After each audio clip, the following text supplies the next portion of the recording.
हरे Krishna Bhagavad Gita chapter 5 श्लोक 18 श्री भगवान उवाच विद्या विनय संपन्ने ब्राह्मणे गवि हस्तिनि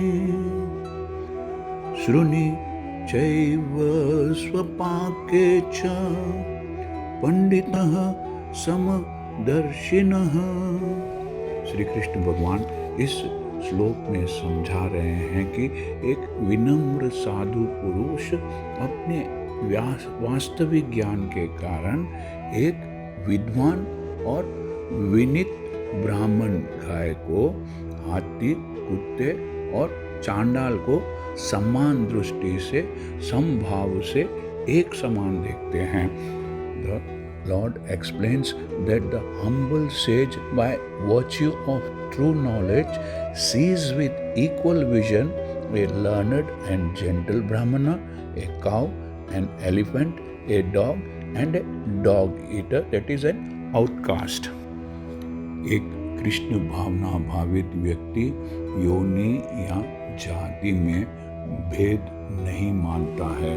सामाजिक दृष्टि से ब्राह्मण और चांडाल भिन्न भिन्न हो सकते हैं या योनि के अनुसार कुत्ते, गाय और हाथी भिन्न हो सकते हैं, किंतु विद्वान योगी की दृष्टि में ये शरीर गण भिन्न अर्थहीन है, अर्थात उनके लिए इन विभिन्न प्रकार के शरीर में कोई फर्क नहीं रहता है। A Krishna conscious person does not make any distinction between species or caste. The Brahmana and the outcast may be different from the social point of view, or a dog, a cow, or an elephant may be different from the point of view of a species, but these differences of body are meaningless from the point of view of a learned transcendentalist. इसका कारण परमेश्वर से उनका संबंध है और परमेश्वर परमात्मा रूप में हर एक के हृदय में स्थित है। परम सत्य का ऐसा ज्ञान मूल यथार्थ ज्ञान है।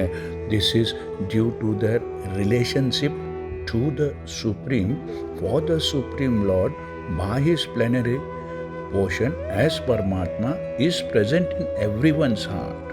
Such an understanding of the Supreme is real knowledge.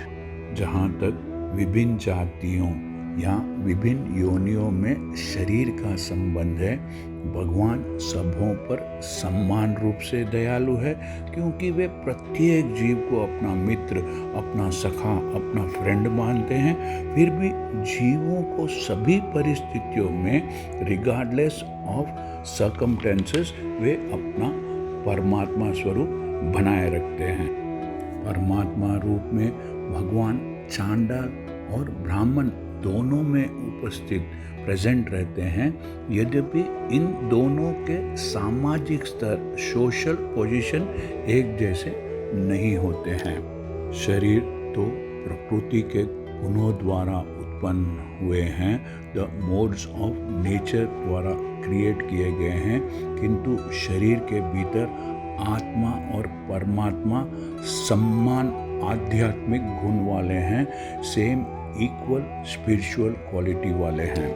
किंतु आत्मा और परमात्मा की गुणों की संभाव होते हुए भी दोनों की शक्ति की मात्रा में बहुत ज़्यादा फर्क है, क्योंकि एक आत्मा किसी एक ही शरीर में उपस्थित होती है, किंतु परमात्मा प्रत्येक शरीर में उपस्थित रहते हैं। The similarity in the quality of the soul and super soul, however, does not make them equal in quantity, because the individual soul is present only in that particular body, whereas the Paramatma is present in each and every body. Krishna भावना भावित व्यक्ति को इसका पूर्ण ज्ञान होता है, इसलिए वह वास्तव में विद्वान और समदर्शी होता है। A Krishna conscious person has full knowledge of this, and therefore he is truly learned and has equal vision. आत्मा परमात्मा के लक्षण समान है, एक जैसे हैं, क्योंकि दोनों चेतन, शाश्वत और आनंदमय है। The similar characteristics of the soul and super soul are that they are both conscious, eternal and blissful. किंतु अंतर इतना ही है कि आत्मा सिर्फ एक शरीर की सीमा के भीतर ही रहता है, जबकि परमात्मा सभी शरीरों में रहते हैं।